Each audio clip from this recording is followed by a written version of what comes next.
One bright sunny afternoon in California, Elise sat comfortably in her small home office, working on a logo for a client.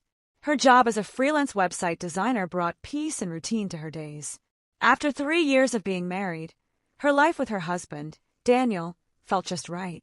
Daniel had a job as a construction engineer at a well-known company in town. He was dependable and loved Elise deeply. The two had been introduced by friends from college, dated for about 18 months, and later got married. What drew Elise to Daniel was his honest heart and caring nature. Each evening when he returned from his job, he'd ask her how her day had gone, and he never failed to cheer her on, no matter how small her wins were. Adding joy to their lives was Daniel's younger brother, David. David was well-loved in their circle. He was a bit taller and leaner than Daniel, with a welcoming grin that rarely left his face. From the beginning, he treated Elise with warmth and respect.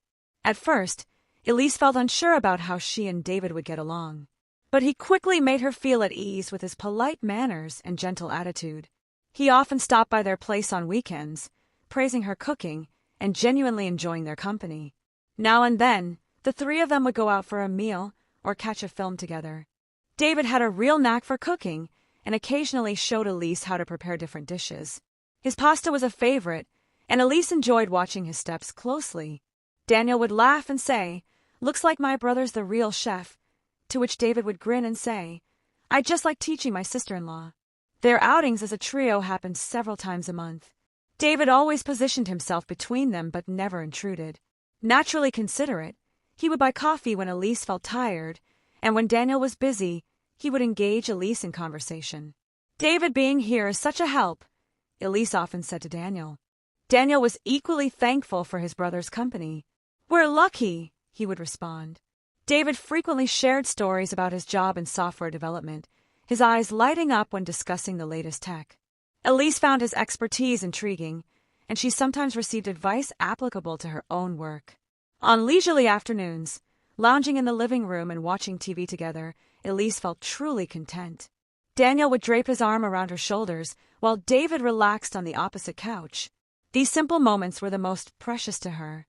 "We're like 3 siblings," David once joked, and Elise and Daniel laughed heartily in agreement.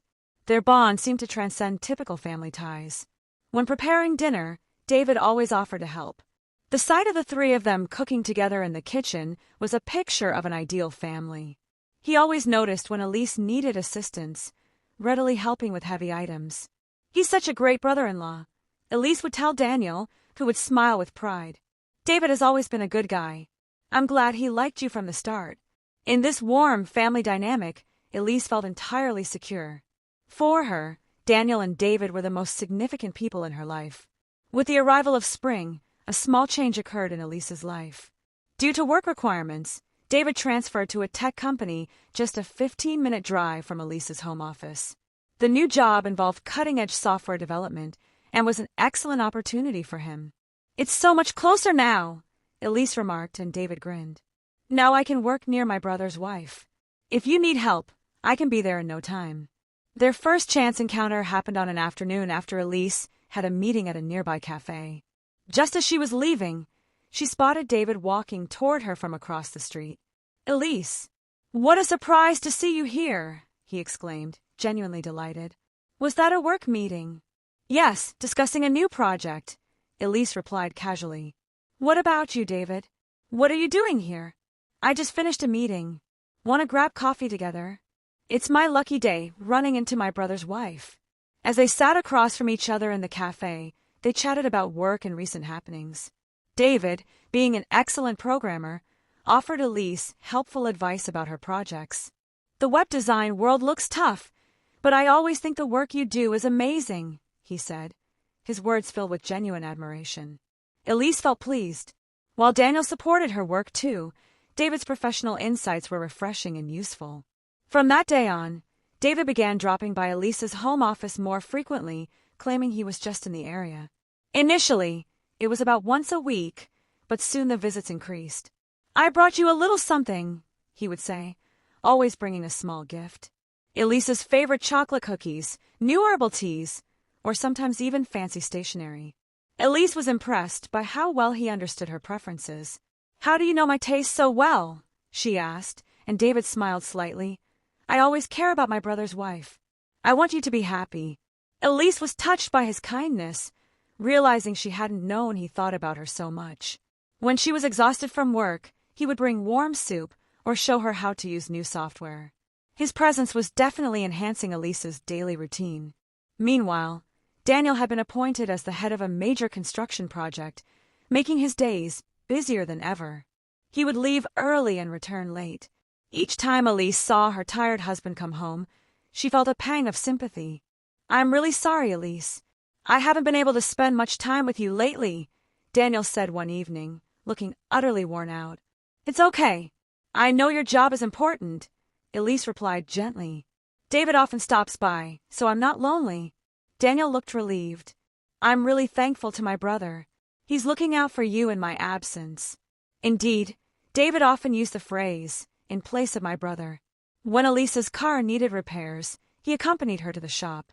When she had heavy bags, he helped carry them.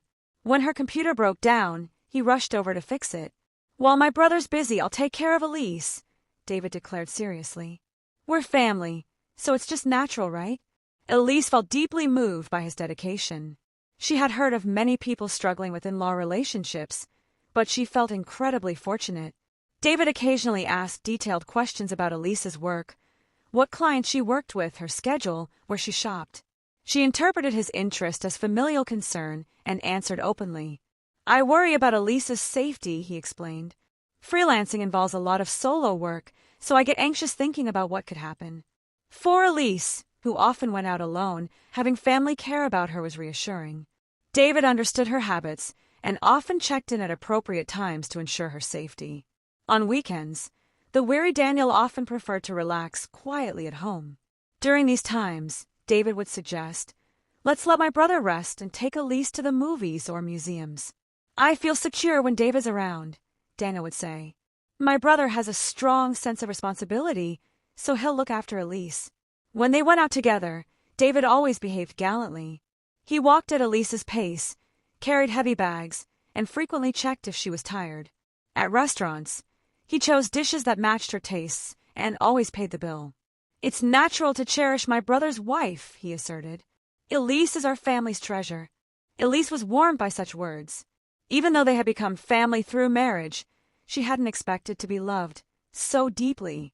David's presence was enriching her life in many ways.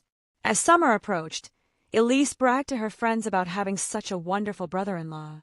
When she jokingly said, "It's like having two husbands," her friends were envious. "Such an ideal family dynamic is rare," her best friend Sarah remarked. "You three seem like a perfect match." Elise smiled, feeling fortunate to have built such a harmonious family connection. One Saturday afternoon, after a long time, Daniel finally had a break from work and took Elise out to Westfield Shopping Mall. They reached a milestone in the major project and were looking forward to spending quality time together.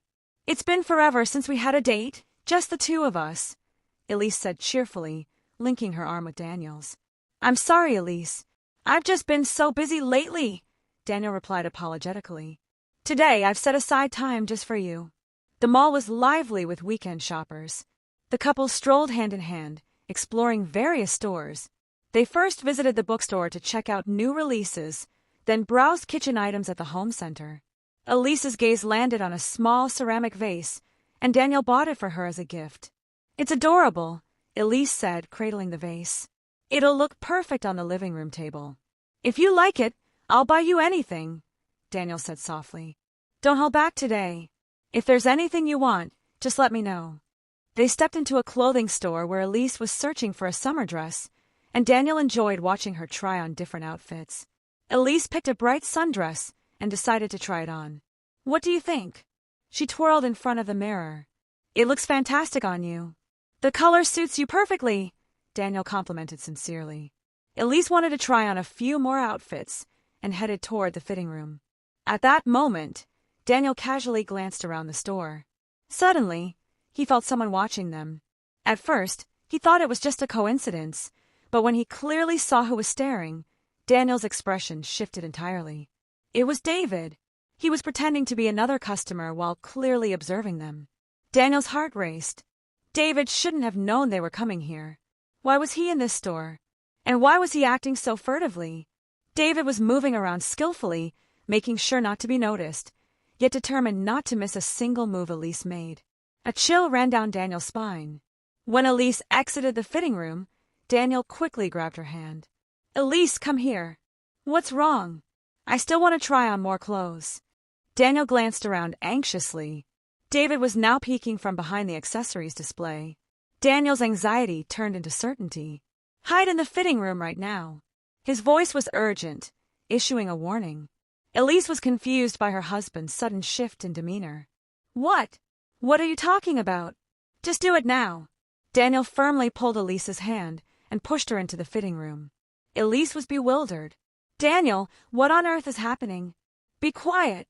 Daniel hurriedly jumped into the fitting room and closed the curtain. In the cramped fitting room, they held their breath.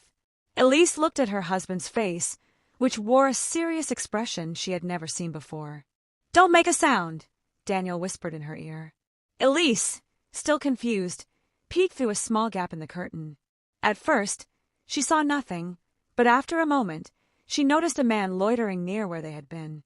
He was slowly walking around the store as if searching for something, occasionally stopping to gaze in the direction of the fitting rooms. At first, Elise couldn't recognize him, but when the man turned around, her blood ran cold. It was David, his expression completely different from his usual gentle demeanor. There was an unsettling intensity about him. "That's David, isn't it?" Elise whispered, disbelief in her voice. "Yes," Daniel replied bitterly. "I knew it." David appeared to be looking for them. He occasionally talked to a store clerk, likely asking about where the couple had gone. "What does this mean? Why is David here?" Elise asked, bewildered. "He followed us," Daniel said, his tone heavy. "We didn't inform anyone we were coming here today." "Why is he here, then?" Elise pondered. Indeed, their outing had been a last-minute decision that morning. Daniel had suggested, "Let's go shopping after breakfast." They hadn't contacted David at all. "But it could just be a coincidence," Elise desperately reasoned. "He might have come shopping too." "Elise, look closely," Daniel said firmly. "Does that look like normal shopping behavior to you?" Upon closer inspection, Elise realized David was acting strangely. He was pretending to browse while constantly scanning the area and occasionally gazing toward the fitting rooms, seemingly lost in thought. "Is he watching us?" Elise's voice trembled. From the start, Daniel had been clear. "He's been keeping an eye on us since we entered the store." Now, David appeared to be actively conversing with a clerk, gesturing and explaining, likely saying something like, "I'm looking for a man who came in with his wife." "This isn't a coincidence," Daniel muttered. "It's planned." Elise didn't want to accept it. The kind David was stalking them, but the scene unfolding before her was undeniable. "What should we do?" Elise looked at her husband anxiously. "Let's hide for now," Daniel suggested calmly. "We'll wait until he gives up and leaves." The two sat quietly, holding their breath.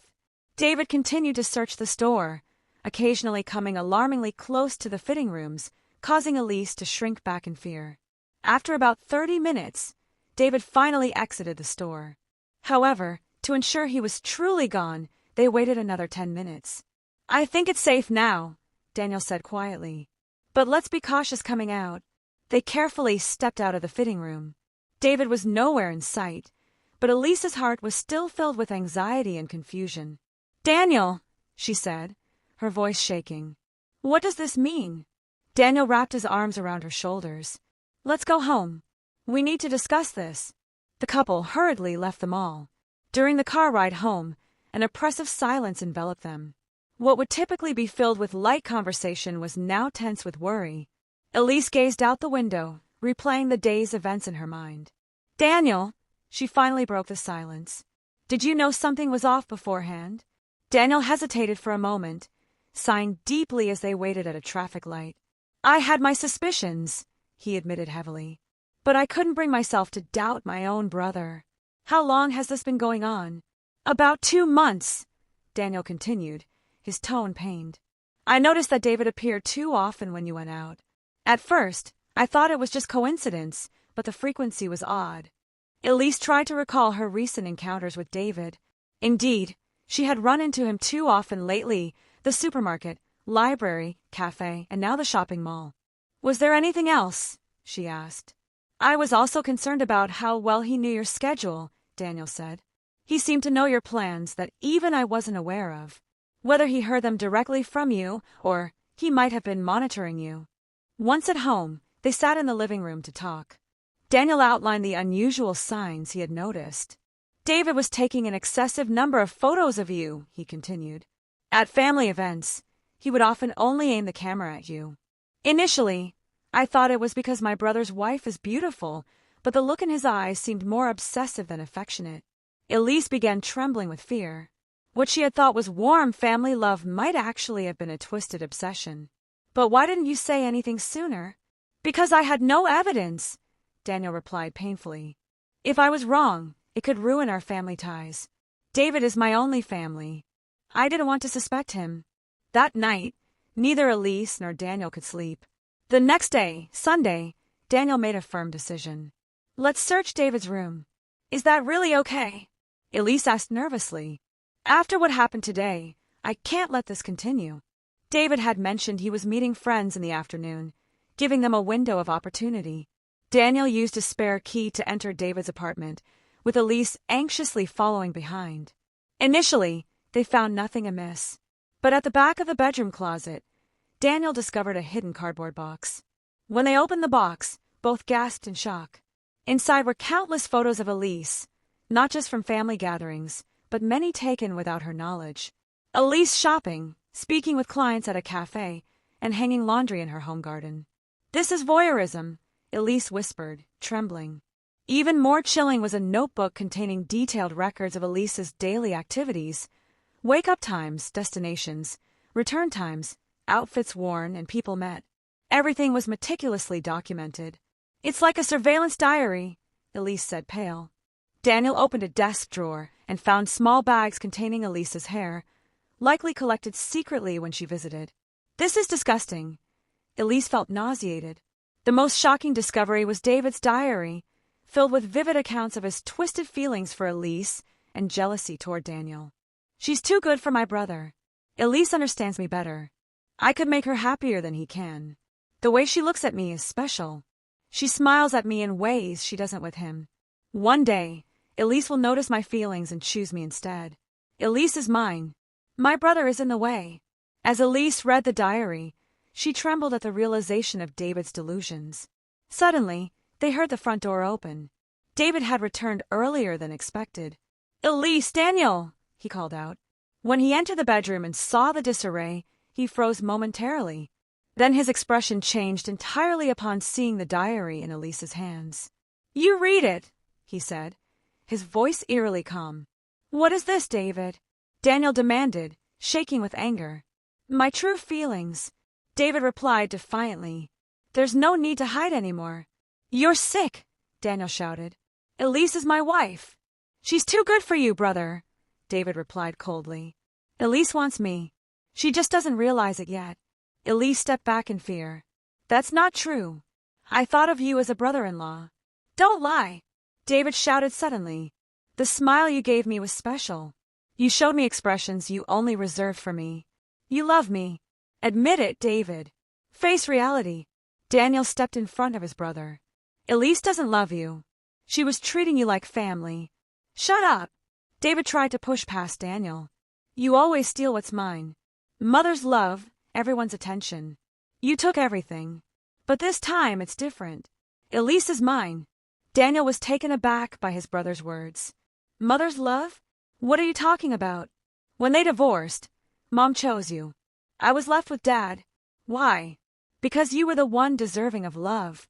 Tears filled David's eyes, but it looked more like madness than sadness. This time, I'll get what deserves to be loved. Elise should choose me.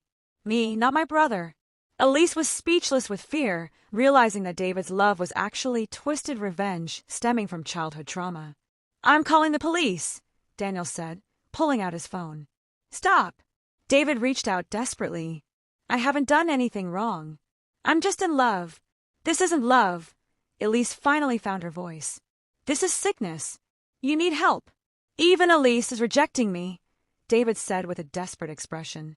I thought you alone would understand me. Daniel called the police. In the meantime, David sat on the floor, crying, but his tears seemed more about frustration than regret. An hour later, the police arrived. David received a restraining order and was mandated to undergo counseling. However, his eyes still held obsession for Elise. "This isn't over," David said, looking back before being taken away. "Elise, you'll understand my feelings one day." Trembling with fear, Elise clung to her husband. The man she had once considered family had been targeting her as prey. Her once trusting daily life had turned into a nightmare. 3 months later, Elise and Daniel decided to move to Portland, Oregon, to completely sever David's influence. A fresh start in a new city was the only way for them to heal emotionally. "I hope this was the right decision," Elise said quietly while packing. "He's getting treatment, right?" Daniel placed his hand on her shoulder. "Elise, you did nothing wrong. David is receiving therapy from a specialist. That's best for him, too." According to the psychiatrist's report, David was diagnosed with attachment disorder due to childhood trauma. The wound of being abandoned by his mother had created deep darkness in his heart, leading to jealousy and revenge against his brother. Treatment was expected to take a long time. Their new home was a small suburban house with a cherry tree in the yard that would bloom beautifully in spring. Elise finally exhaled in relief as she set up her new home office. "Here, we can truly live for ourselves," she said. Daniel transferred to a local construction firm, and Elise began establishing connections with new clients. They consciously avoided discussing the past and focused on their future. However, they couldn't shake the feeling of unease. Letters from David arrived occasionally, filled with superficial apologies, but his obsession for Elise still shone through. "My love for you hasn't changed. I believe you'll understand one day." Daniel destroyed all the letters without showing them to Elise. He didn't want to worry her. 6 months later, one early morning, Daniel's phone rang with an emergency call from the treatment facility. "David Montgomery left the facility without permission last night. He's currently missing." Daniel's face turned pale. He quickly contacted local law enforcement and heightened security at their home. He explained to Elise that it was merely a precaution, but he sensed that serious danger loomed. "Daniel, is something wrong?" Elise noticed her husband's tense demeanor. "It's okay, but let's avoid going out for a while." That evening, while watching TV in the living room, they heard noises from the garden. Daniel cautiously opened the window curtains to look outside. In the streetlight, he spotted a familiar figure standing there. It was David, staring at the house as if waiting for something. Daniel quietly called the police. 10 minutes later, a patrol car arrived, and David was taken into custody once again. However, his final shouts etched deep fear into Elise's heart. "Elise, I won't give up. You'll be mine someday." That night, neither of them could sleep. Elise trembled in Daniel's arms. "Will we ever be truly safe?" "I'll protect you, no matter what happens," Daniel replied firmly. The next morning, they made a crucial decision. They would consider relocating to an even more distant place until David's treatment was complete. "Family isn't just about blood," Elise said while searching for a new home. "True family means protecting and supporting each other." Daniel squeezed Elise's hand. "Exactly. We'll create a new family together, just the two of us, free from the past." Outside the window, a new season was beginning. Elise and Daniel had overcome significant trials, strengthening their true bond. The pain of betrayal from family was deep, but through it, they learned the meaning of real love. David continued his treatment, but the darkness in his heart might never fully dissipate. Nevertheless, Elise and Daniel chose to move forward, understanding that true family is not defined by blood, but by the bonds of love and care for one another.